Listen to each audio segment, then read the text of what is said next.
Buenos días, bienvenidos a Valor Agregado, Economía, Finanzas y Negocios para tu día a día. El día de hoy vamos a tener una entrevista con el señor Damián Valenzuela, él es presidente y CEO de Latin American Invest, y vamos a ver un poco cómo nos están mirando desde fuera los inversionistas. ¿Qué tal? Buenos días. ¿Qué tal? Buenos días. ¿Cómo está, Damián?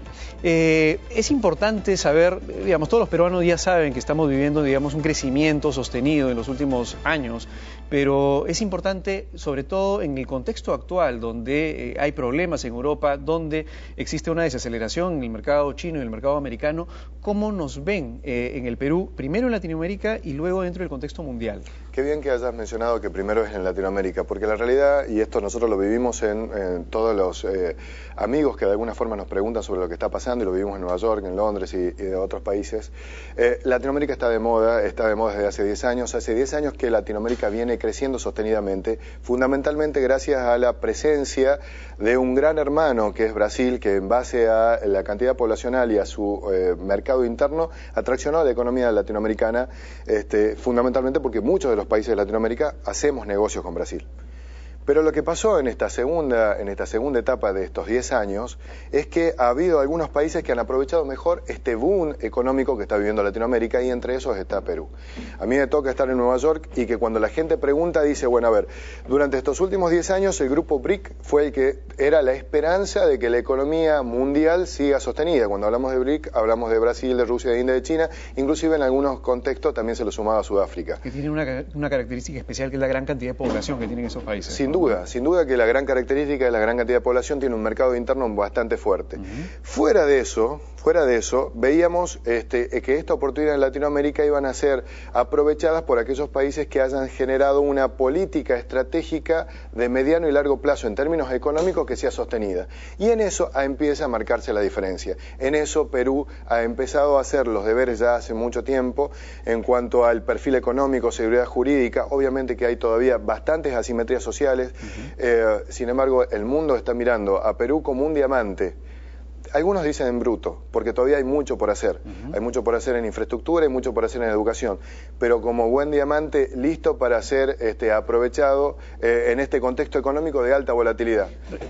Rescato un tema que estás explicando, que es el tema de que hemos venido sosteniendo políticas de Estado prácticamente, porque hemos estado haciendo la tarea, y el mensaje también importante debería ser que los próximos gobiernos no quiebren esa política de Estado, porque finalmente el temor era si este presidente que tenemos, el presidente Humala, iba a cambiar la política de Estado por una política, digamos, menos jalada hacia la inversión, ¿no? Y eso... A ver, quedó claro, nosotros el año pasado, previo a las elecciones, veíamos una sensación, no te voy a negar, de miedo frente a un cambio de política de gobierno que se estaba por llevar a cabo. Y nosotros le decíamos a nuestra gente, a los que nosotros asesoramos en el mundo, le decíamos, el presidente Humala no es Chávez y fundamentalmente Perú no es Venezuela. Porque digo, esto era lo que de alguna forma a nivel internacional quería instalarse. Y yo creo que el presidente ha demostrado una madurez tremenda a la hora de decir, hay mucho por hacer, porque hay mucho por hacer en términos de inclusión social, pero también es cierto de que Perú no quería cambiar, y Perú viene sosteniendo un modelo de gestión y de seguridad que es, creo, lo que le va a dar la fortaleza para aprovechar este momento económico que se estaba viviendo a partir de esta Latinoamérica que estaba de moda. Entonces tenemos un bonus poblacional, tenemos 600 millones de hispanos dando vuelta en toda América, incluidos los hispanos que están en Estados Unidos, gente que tiene ganas de hacer negocios en Latinoamérica, gente que tiene ganas de volver a hacer cosas en Latinoamérica, y nosotros tenemos los activos que el mundo está demandando.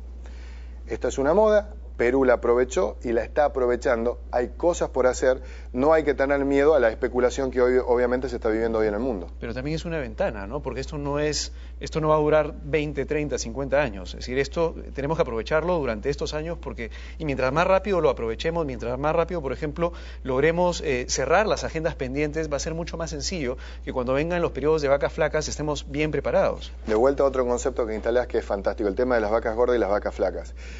Vamos a vivir un proceso de vacas flacas, no en Perú, en el mundo, justamente porque las expectativas que se han estado generando son expectativas que hoy están a la baja. Digo, Estados Unidos nos logra sostener por el momento cierta parte de la economía porque a partir de lo que definió la Reserva Federal de mantener las tasas bajas, lo que hicieron, entre comillas, para que no entienda doña Rosa, don Pepe en su casa, fue mandar billetes al mercado y al mundo, y eso de alguna forma lubrica la economía internacional. Pero tenemos mucha especulación con lo que pasa en Europa, y eso genera de que los los inversores en general tengan quieran... el cash guardado debajo de la cama. Exactamente, pero no simplemente porque tengan expectativas negativas, sino además porque quieren aprovechar oportunidades. En este contexto hay países como Perú, de que van a soportar mucho mejor el proceso de crisis internacional y lo estamos viviendo. A ver, algo que habíamos estado conversando previamente, frente a la posibilidad de baja de precios en los metales, hay un mercado interno bastante sostenido. Y vos lo mencionabas hace rato, digo, el perfil de la construcción que va a sostener un poco la economía local, el consumo local, es muy interesante y es lo que va a hacer de que se sienta menos, que tu aterrizaje sea mucho más tranquilo. Más suave. Pero ahora lo que sí es importante, la construcción en el mediano plazo no genera valor agregado sostenido en el tiempo. Lo que genera valor agregado es la inversión en educación, lo que genera valor agregado es la inversión en infraestructura, la inversión en logística de caminos, energía, electricidad, lo que vuelve autosostenible un país. Y obviamente ese proceso de inversiones que son mucho más agresivas y mucho más fuertes y que se hacen en el mediano y largo plazo se logran hacer cuando hay seguridad jurídica y económica. Yo te tiraba un dato.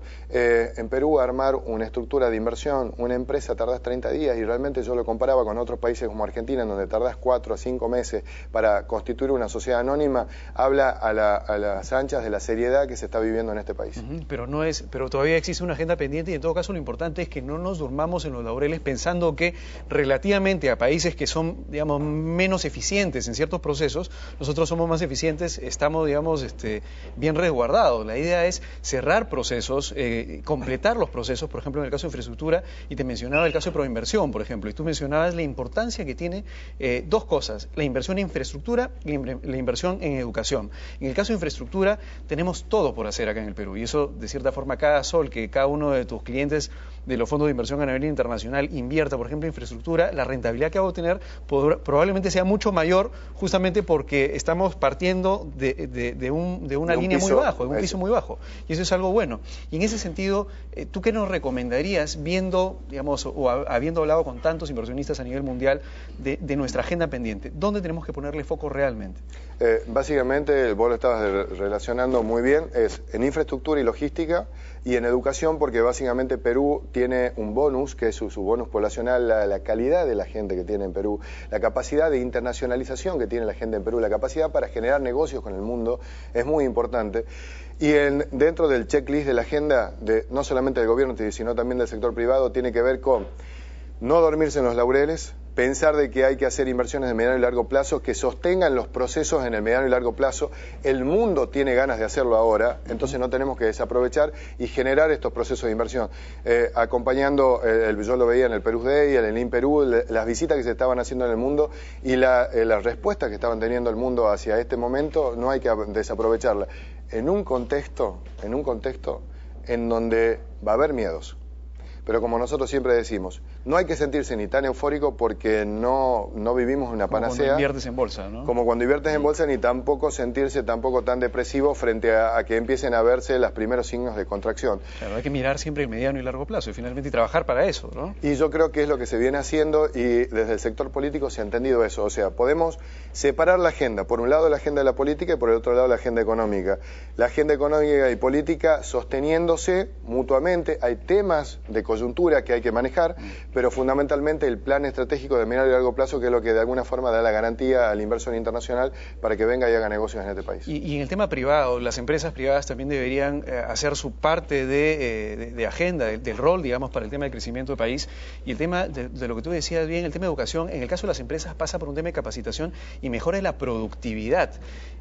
Porque es importante, digamos, que en este contexto, si Perú comienza a ser más productivo y por cada sol invertido genera, digamos, procesos de producción mucho más eficientes, que te produzcan más por hectárea, por sol invertido en hectárea en agricultura, o cada sol que tú le metas a la industria, qué sé yo, a la industria minera, y puedas producir mucho más, y sobre todo que esa productividad se mantenga en el largo plazo porque generas nuevo conocimiento o innovas en el conocimiento, eso va a ser mucho más potente y te va a ayudar mucho más de acá a unos 10, 15 años. Y lo que es fundamental, hay que hacer el cambio definitivo del chip cultural. El empresario latinoamericano, no todos, pero la gran mayoría, tiene un chip de vivir en la coyuntura y de vivir en la crisis.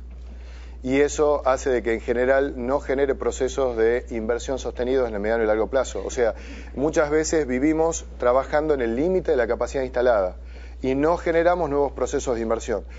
Ahora bien, cuando nosotros nos cambiamos este chip y empezamos a medir en el mediano y largo plazo, hablamos de 5 o 10 años, es en donde nosotros adquirimos una fortaleza para sostener no solamente los procesos de crisis, sino también para aprovechar los grandes momentos de crecimiento sostenido que se produce a nivel mundial en términos de moda.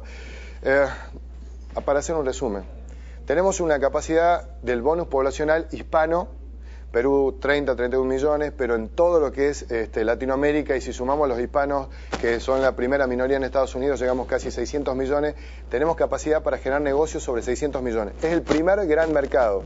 Lo que tenemos que hacer desde Perú es pensar en un mercado internacional de 600 millones de hispanos. Para comenzar. Lo segundo es aprovechar este gran vínculo que tenemos con Asia. Digo, en Perú tenemos un vínculo con Asia que es muy natural y muy primigenio. Pero fundamentalmente empezar a pensar en el mediano y largo plazo, y hay una demanda en infraestructura y logística que es en donde tenemos que apuntar con un nivel de urgencia para aprovechar el momento. Y subrayo para cerrar el tema, sentido de urgencia. Hay mucho por hacer, pero hay que hacerlo rápido. Muchas gracias, Damián, por venir a hablarnos un poco sobre cómo nos miran a nivel internacional. Eso, amigos, ha sido todo por el día de hoy. Los comentarios, como siempre, en Facebook, que es www.facebook.com/valoragregado TV, como ven en pantalla, y nos vemos con más el día de mañana. Hasta luego, cuídense.